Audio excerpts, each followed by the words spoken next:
जैसे राम रावण का युद्ध चलता है, राम क्या करता है, रावण का एक सिर काटता है, सिर तो कट जाता है, दोबारा जुड़ जाता है, फिर दूसरा काटता है, फिर जुड़ जाता है, आखिर रावण नहीं मरता।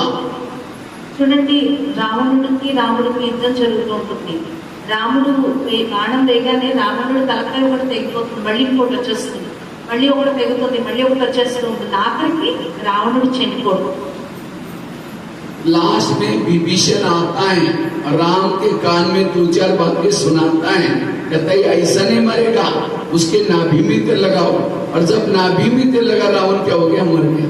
అప్పుడు లాస్ట్ విభీషణుడు వస్తాడు. విభీషణుడు వచ్చి రాముడు చెవిలో చెప్తాడు, రావణుడిని చంపాలి అంటే ఏం చేయి, నావిలో కొట్టు బాణం, నావిలో కొట్టగానే రావణుడు చనిపోతాడు.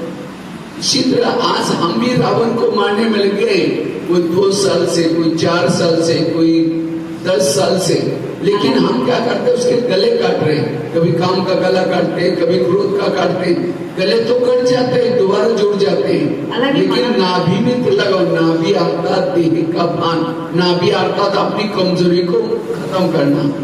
అలాగే మనం కూడా ఈరోజు ఏం చేస్తున్నాం, ఒకటి వదులుతున్నాం, ఒకటి పట్టుకుంటున్నాం, ఒకటి వదులుతున్నాం, ఒకటి పట్టుకుంటున్నాం కదా.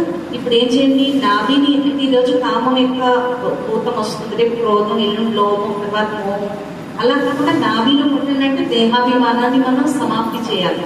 దేహం యొక్క అభిమానాన్ని మనం ఎప్పుడైతే సమాప్తి చేస్తామో అప్పుడు ఆటోమేటికల్ గా రావణుడి తలకాయ ఏమవుతుంది, తెగిపోతుంది. अपनी कमजोरी को समाप्त करो, क्योंकि वो कमजोरी बाकी सारी कमजोरी को लेके आती है। అందుకని మనలో ఉండే బలహీనతల్ని మనం ఏం చేయాలంటే ఈరోజు సమాప్తి చేయాలి. ఈ బలహీనతలు ఏం చేస్తాయంటే రావణుడి యొక్క అన్ని తలకాయల్ని మళ్ళీ తీసుకొచ్చేస్తుంది. ये है शक्ति स्वरूप बनना, काली का रूप धारण करना, శక్తి స్వరూపంగా ఉండడం, కాళీ యొక్క రూపాన్ని ధారణ చేయటం. क्योंकि मम्मा ने क्या किया, अपने अंदर की कमजोरी को काली का रूप धारण करके अपने अंदर परिवर्तन किया, और इसलिए आज वो मम्मा बनी। మమ్మ ఏం చేశారు, తనలో ఉండే బలహీనతలన్నీ కాళీ రూపంలో సమర్పితం చేశారు. అందుకే మమ్మ ఈ రోజు కాళీగా అయ్యారు. इसलिए उस कमजोरी के संस्कार को परिवर्तन करना, ये है तपस्या। ఈ బలహీన సంస్కారాలని సమర్పితం చేయడమే తపస్విగా ఉండడం. उस कमजोरी को हम परिवर्तन कैसे करें, इसके बारे में थोड़ा चर्चा करेंगे। కాబట్టి ఈ బలహీన సంస్కారాలు ఎలా సమర్పితం చేయాలో దీని గురించి మనం చర్చిద్దాం. उस कमजोर संस्कार को परिवर्तन करने के लिए, क्योंकि अगर आपने उस कमजोरी को परिवर्तन नहीं किया तो क्या होगा, बहुत लास्ट में हम हार जाएंगे, पराजय हो जाएंगे। ఈ బలహీన సంస్కారాలు మనం పరివర్తన చేసుకోకపోతే లాస్ట్ లో మనం ఓడిపోతాం.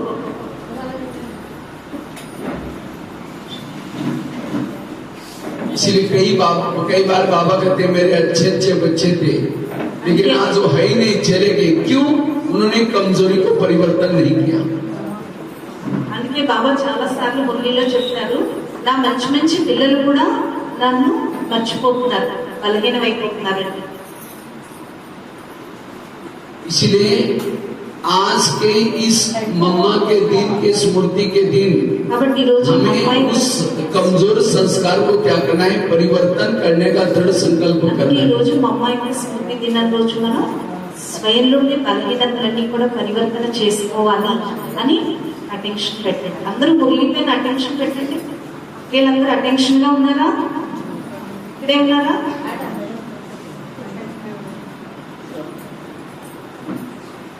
आज कई बाबा के अच्छे अच्छे बच्चे थे, लेकिन आज वो है नहीं, चले गए। क्यों? उन्होंने अपनी कमजोरी को परिवर्तन नहीं किया, कमजोरी के वश हो गए, इसलिए चले गए।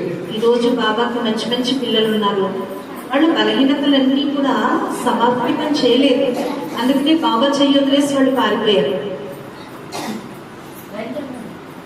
इसलिए उस कमजोर संस्कार को हमें परिवर्तन करना, ये है दृढ़ संकल्प करना। ఆ బలహీన సంస్కారాలన్నీ పరివర్తన చేసే దృఢ సంకల్పం మనం చేయాలన్నమాట.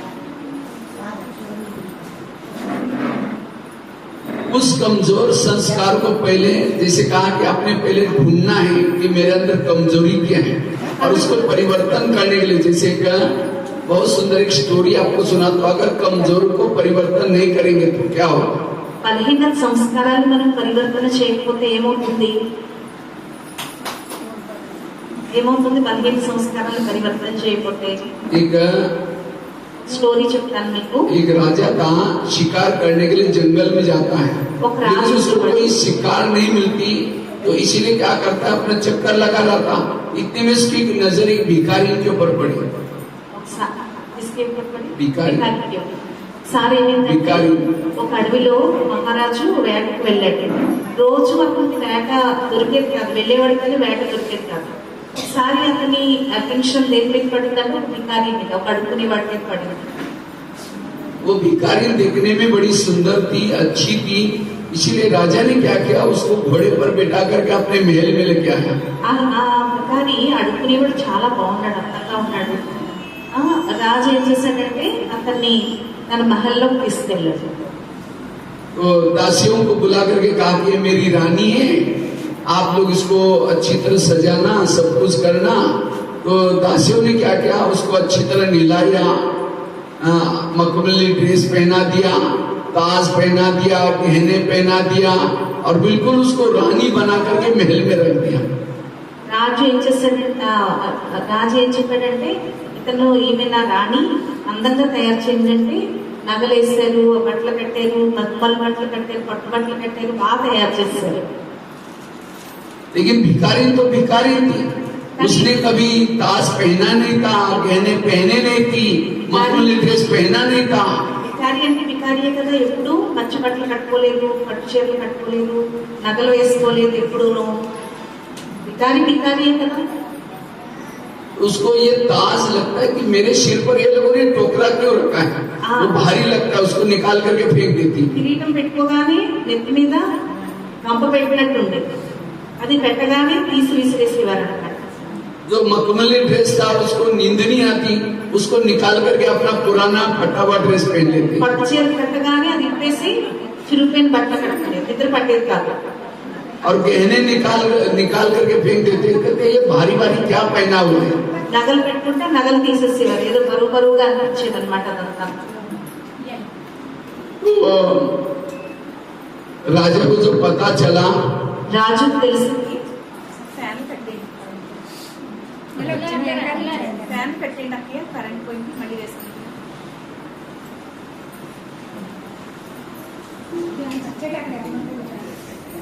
ఫ్యాన్ పెట్టి वो क्या करती है,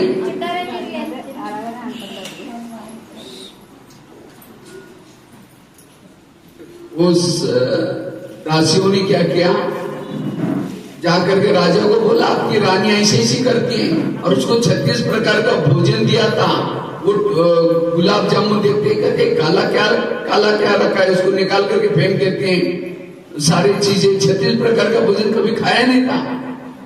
रोटी को लेकर के क्या करते हैं, उसके टुकड़े बना करके दीवार को चिपकाते हैं और एक कटोरा लेकर के कहते हैं माई भिक्षा दो, क्योंकि वो इसने वही खाया है.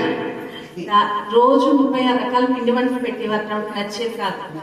అప్పుడు రాజుకి వెళ్ళి చెప్పారట, ఏమని, మీ రాణి ఏం చేస్తుంది, రోజు ఇలా చేస్తుంది, చపాతీలు పెడితే ఆ చపాతీలని ముక్కలకి కోసి గోడ కంటించేదండి, పిడకలేస్తారు కదా అలాగా. ఒక కప్పు తీసుకో, ఒక బాక్స్ తీసుకుని అడుగుకునేది అనమాట. రోజు అన్నం పెట్టండి, భిక్షాందేవి అంటూ అడుగుకునేది. అప్పుడు వెళ్ళి రాజుకి చెప్పారు, మీ రాణి ఇలా చేస్తుంది, నగలు పెట్టుకుంటే విసిరేస్తుంది, చిరుగుపైన బట్టలు కట్టుకుంటుంది, ఇలా అడుగుకుంటుంది, చపాతీల మీద పిడకల్లా వేస్తుంది అని చెప్పి. तो दासियों ने क्या किया, राजा को जाकर के बोला आपकी रानी ऐसे ऐसी करते हैं. మీ రాణి ఇలా చేస్తుందని చెప్పారు వెళ్ళి. उन्होंने कहा आपने सब कुछ दिया है ना उसको. हाँ, कहा कि सब कुछ दिया है. तो राजा ने खुद आकर के जब खिड़की से देखा, बदबू आने लगी.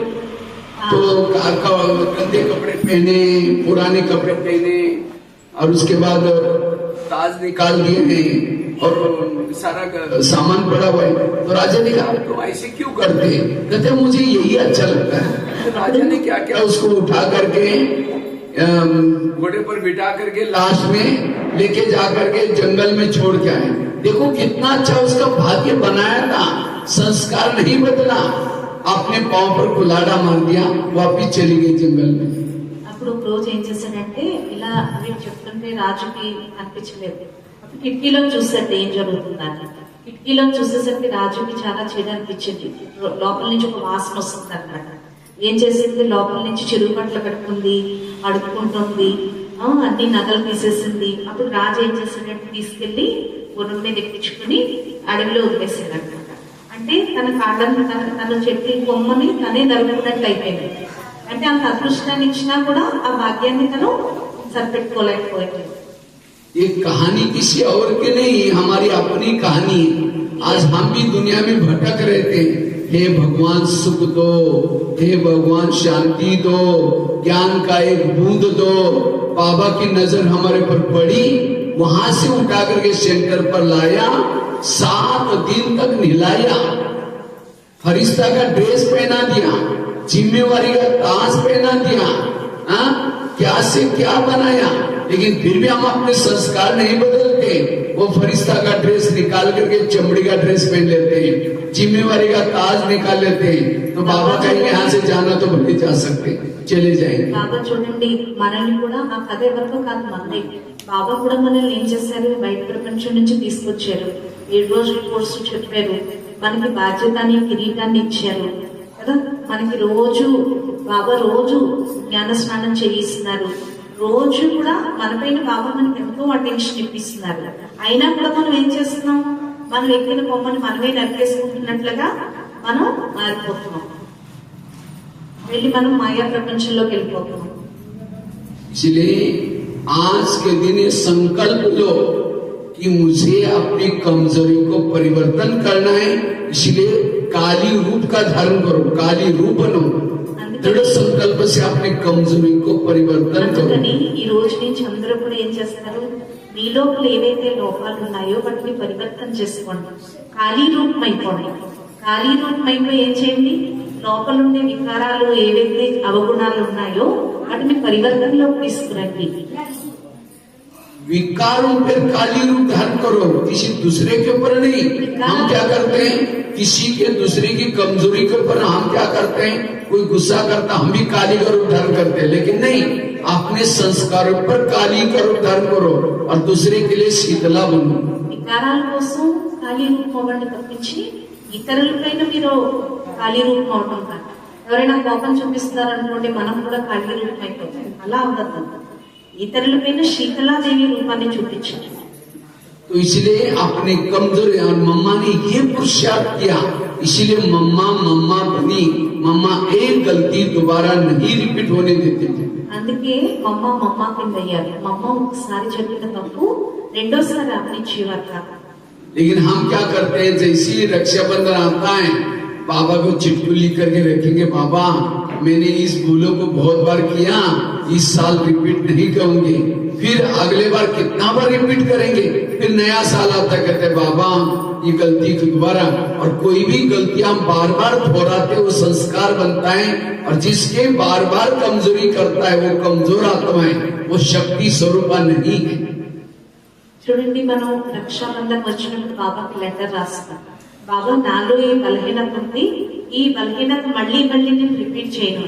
మళ్ళీ మాకు మళ్ళీ జనవరి 1 వస్తుంది, అప్పుడు మళ్ళీ రాస్తాం. బాబా ఈ కొత్త సంవత్సరంలో నాలో ఈ బలహీనత ఉంది, ఈ బలహీనత నేను సమాప్తి చేస్తున్నాను అని మళ్ళీ మామూలే.